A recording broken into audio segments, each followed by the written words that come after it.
Hello, everyone. I'm Kevin Cruz. Welcome back to Culture Code. Our guest today, I'm so excited. She's the Chief People Officer at UiPath, Brigette McInnis-Day. Brigette, welcome. Where are you joining us from today? Hi, Kevin. Thanks so much for having me. I'm joining today from Seattle City, New Jersey, trying to really see out the last week of summer here as well. So, extra big thanks that you're actually carving out some time for me when you could just be sitting with a cocktail in a lounge chair at the beach right now, right? That's later, right? That's later. Luckily, it's a short format podcast. You're probably only 30 minutes away from hitting that beach. Well, let's start just with some context. So, like anyone kind of in tech industry knows of UiPath, very well known, successful company, but not all of our listeners will be familiar. So, tell us about your company. What do you guys do? How big are you? Sure. Thank you. So excited to be here today, Kevin. So thanks again. Just a little bit about the company. UiPath is, I have to say it, a business automation software leader. And we're right in the space between automation with AI, which is probably the hottest thing out there right now, right? I have to say. So to your point, what I really like, and especially coming from a people view, the UiPath AI-powered automation platform is not just about optimizing workflows. A lot of times they think RPA, robots. It goes beyond that. And I think what's interesting is I always want to think about what it means for our employees, but it enables employee engagement and enables empowerment, and our people can go well beyond the mundane tasks to focus on what inspires them. So think about the grind you always hear about. Our mission is really to remove that, and we're doing that internally as well at UiPath with our roughly 4,000 employees globally. And we are truly global, have been global from the start, and big presence around the world in different geographies. And making sure we're being role models for our own automation is key. I'm glad you clarified because I think in AI is all the hype right now, right? And so there are many people that are a little scared or is going to put me out of my job or something. But even before ChatGPT hit, you were doing robotic process, RPA for a while now, and it shows like it takes the drudgery work away so we can all focus on using our strengths for kind of our, I like to call them our zones of genius. Let's get into our zones of genius as often as possible.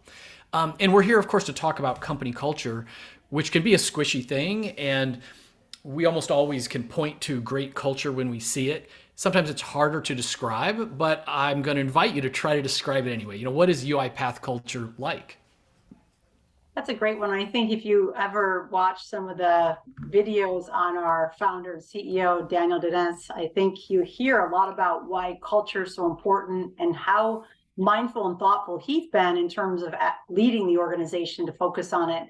And I'll just give you the words. I know that sometimes they feel like they're a piece of paper, but it's not the case here. And I think what's interesting about the humbleness of this place, and one is humble, is their aspirations.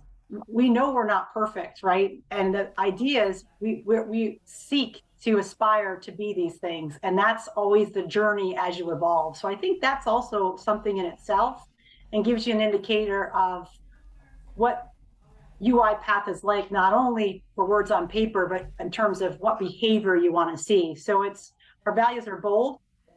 You got to really get out there. You got to be in front of the action, humble, right? An aspiration to make sure that while we have great technology, we are always thinking for different, for better, improvement. Fast.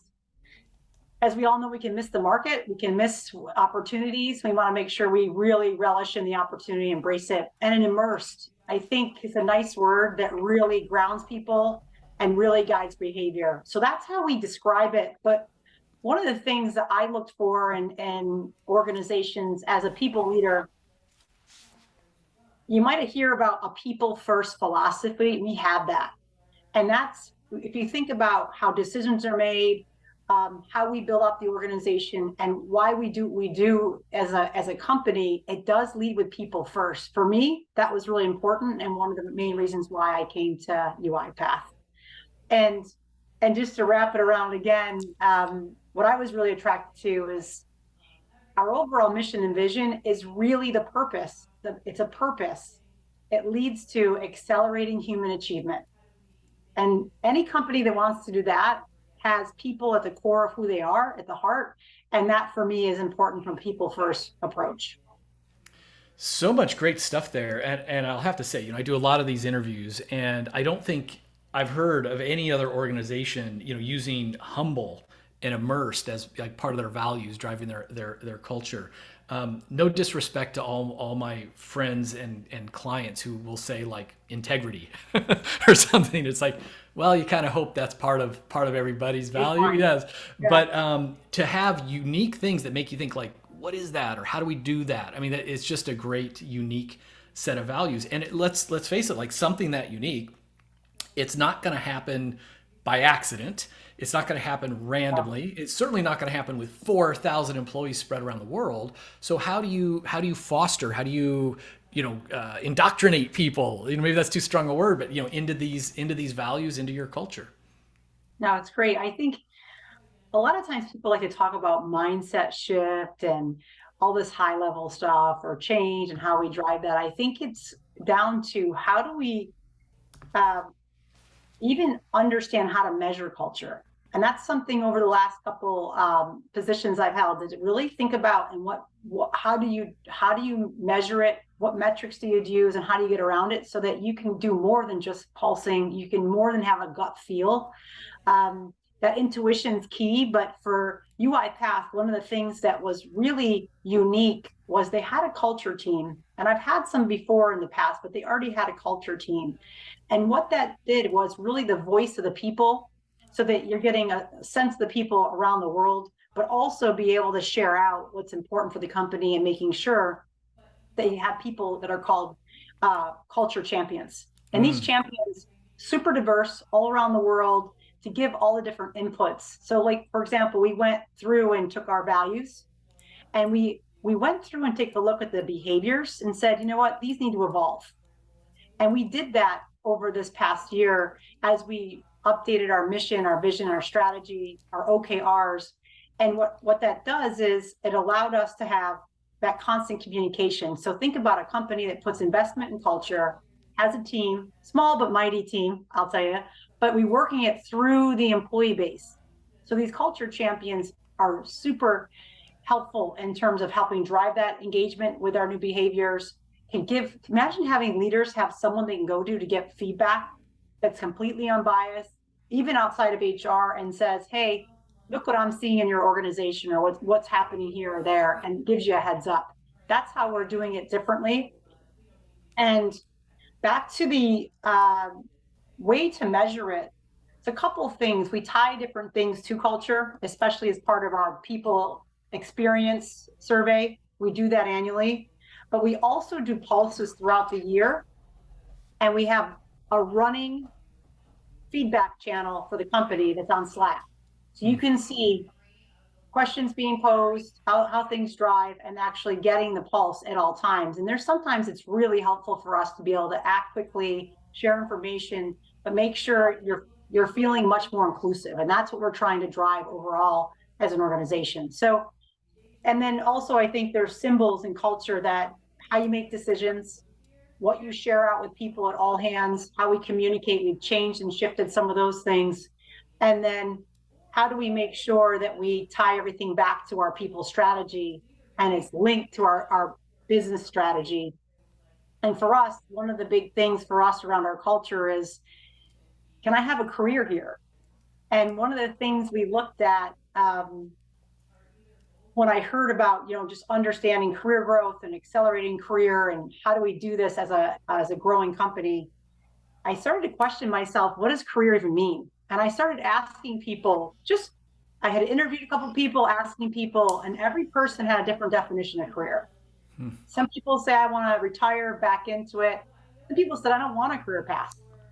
I want to get every opportunity, build up my skills, and I want to be unbridled, right? So what we're trying to do at UiPath to really help shape the culture is define what career means at our company for our people and the time that matters. And one of our vision, our people strategy vision, is career without limits, so that we meet people where they are. We provide opportunities, not just learning, leadership, abundance of it, so that we can make sure that we are the career, however defined by the individual, that's allowed to actually grow and continue to grow at UiPath. Tell me a little bit about what you're doing to support or develop your leaders, especially your frontline leaders. I'm super passionate about this just because they're the filter of everything. You know, it's that old join a company, leave a boss kind of thing, where a company could be doing everything right. If there's a bad boss, you have a bad manager, that's going to affect your employee experience, your level of engagement. So again, large organization spread out all over the world. How are you developing these frontline leaders that kind of, well, they're literally the front lines, touching more souls than anyone else in the organization?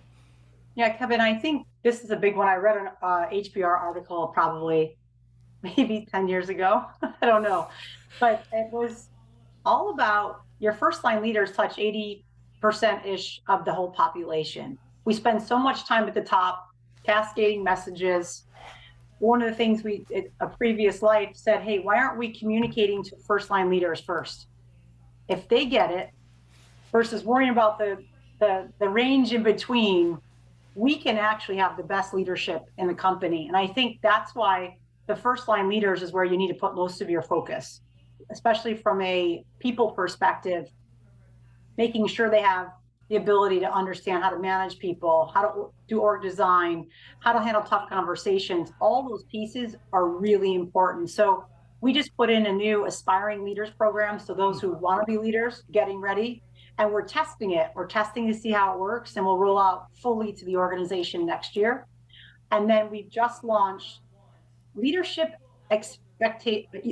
experiences, not calling it leadership development, calling it experiences, because we want a combination of shadowing, job rotations, all different types of opportunities beyond just learning. And we are doing learning, but much more hands-on, much more interactive, and being able to apply the skills. And that's what we've launched for all levels in the organization this month as well. But back to the first line leaders, I think making sure the communication gets there first, or at the same time, is really a benefit for us to be able to handle that and giving them the support they need. Now, you've talked already about some great initiatives, from the manager training to the way your unique cultural pillars, your values and things. Is there any particular initiative or program that you really are happy with the results from, or just that you want to put a spotlight on? Sure, I think a couple of things. Before we jumped into the leadership development definitions and design, because during COVID, I think that there was difficult to drive some of those things, right? And how do you do it in a nice way? We set out, like I mentioned before, and we really looked at our behaviors to our values. We said our values are right, but the behaviors are what we need to focus on. But what we did was we also established leadership expectations. And it was really about, what does it mean to be a leader? Why do you hold a higher, ability to manage the lead, and what that looks like, and what the expectations are? And we've been cascading that throughout the organization, and we are measuring it as well to help leaders understand what that looks like. What I'm pretty proud of, and I think the company, as a combined effort, was we took our people experience survey results last year, and we focused on three things: accelerate career growth, build strategy, mission, and vision, and OKRs to measure them, and simplification and automation has to be everything we do. So we took three topics that were focused, delivered, worked through, continue to deliver. They're not all done. And I think combining that as a whole collective across the organization and continuing to report it out, very important, because these expectations as a leader were clear. We tied every people leader to people OKRs in addition to their job, and showing every quarter where we are, right? And that recipe of providing clarity, providing transparency, and increased communication has shown a big increase in behavior. So I think we're tapping into what's working for the people and what they want and need, and many people have volunteered to be part of these major initiatives, like Accelerate Career Growth. I've got 40 people around the world that are part of the build and the outcome. Because, like I said, do I know how to define career? Not sure, right? And we need it to be fluid and need it to be agile for the future as well. Now, Brigette, this is a short format podcast, so we only have a few minutes, but I want to hit you with a few more questions we can go through quickly. This one's just kind of a fun one. Is there a book or podcast or Netflix series that you would recommend that all your colleagues read? Or if you could send it to them and force them to watch it or listen to it or whatever, what might that be? So I love the Julia Louise-Dreyfus podcast called Wiser Than Me. First of all, the first one she had was with Jane Fonda, which I also think is pretty phenomenal. And what the premise is really about share your background, share your journey as a woman, and also listening to more senior women that have been there longer, different experiences. And if you start to listen to women in their 70s and older and what they have been through in their lives, how they've seen their careers, what's happening, you can learn a lot about where we need to go as well, but also too what because of those women, what is actually opened up for other women in the world. So first of all, I think she's hilarious. I love all of her comedy, her style, all of it's great. And then her podcasts are really great. So that's what I listen to as well. And I think it's great to link that, to think about the people in your life. Are you listening to them? Do you tap into their knowledge at all ages, right? And to use that as part of how you apply at your job as well. I'm a huge podcast listener and also a big fan of hers, and didn't even know she had a podcast. So that's great. One for me to add to my treadmill routine. That's great. Well, and then this is a good transition about like giving advice. Not that I would ever suggest you are a more senior leader. However, what is a piece of advice you would give to your younger self or to someone who is new to the role of chief people officer? What would you tell them? I would say new to the role as chief people officer, I would say get really close to know your board, understand what the board needs, in addition at the same time as listening to the employee needs. If the first things I didn't, first thing to do is dive deep into the heart of the culture, the behavior, and listening around the world, that's probably the best thing you can do right off the bat. It's not about delivering all the HR things you know how to do. It's really about understanding what types of solutions you need now for this company and to build for the future.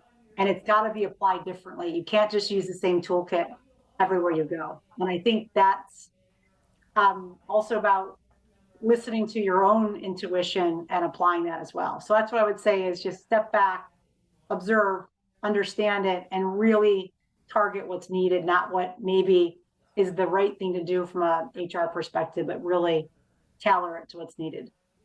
And I love this. It might be the first time I've heard this advice about like don't just think about your internal customers and stakeholders as the employees or even your direct boss, but like there's a board. So make sure you know what all your stakeholders are interested in. And the customers, getting out there and listening to customers. It's interesting what customers observe when they see your people at those sites or even your engineers, right? What they see. And that's a totally different reflection if you look at how you measure your values as well. So, so much going on in the world for everyone, so much growth and a change at UiPath. So when you think about the year ahead, what are maybe some of your focus areas or priorities for yourself and your team? Sure. I know we haven't talked much about it today, but for me, the exciting part about being at UiPath is really around HR automation. So if you think about all the new solutions coming out and how we use generative AI, automation, I think we talk about the world of work and changing how people work. We really need to empower employees and leaders to think very different about leveraging automation to accelerate their work and change it from a much more of a value-added approach. That's a big piece. So the priorities for us is to build that and be a role model for the HR organizations in UiPath. in addition, I believe it's not just about elevating HR, it's about lifting the entire organization. If we take away the mundane work, but also add more value, give more ability for leaders to lead and own their people topics in a way that's not cumbersome, in a way that's normal as part of just doing your job, I think we're going to have a better outcome overall. The other two big things is we're going to continue on accelerating career growth. I don't think that one goes away. And also too, for us, it's about continuing to evolve the culture as we continue to grow. We're little over 2 years post IPO.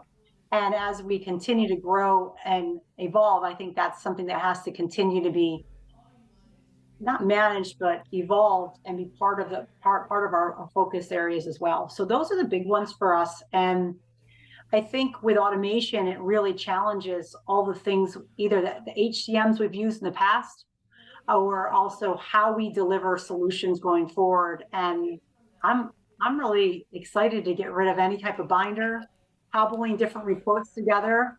I imagine a succession plan where all the information on the employees already there. There's talent pools.